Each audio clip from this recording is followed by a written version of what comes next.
ولايف. لو مهتم بالجديد والمفيد في عالم التطبيقات اشترك في قناتي وأنا هقول لك وظيفة كل تطبيق، مزايا وعيوب.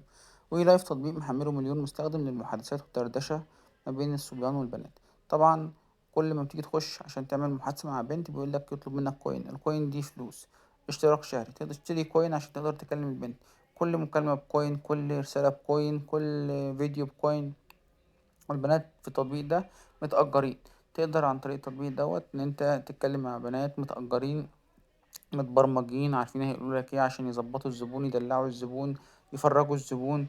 وطبعا كله الدايرة دي مدورة واحد معرس كبير هو اللي ماسك الدايرة دي كلها، وهو اللي مخلي البنات ديت بيقول لهم اقلعوا، البسوا، وروا الزبون، ادفع اكتر عشان تاخد اكتر عشان تتفرج اكتر.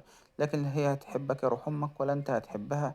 او ممكن انت اساسا يعني تكون عيل اي كلام ويضحك عليك بأي كلام. بس أنا عايز أعرفك إن تطبيق البنات دي كلها الموجودة على التطبيق كلهم متأجرين، عارفين هيقولوا إيه، متبرمجين، ده ديالوج يا معلم حافظينه، إزاي يوقعوا الزبون، إزاي يخلوك تطلع دم قلبك.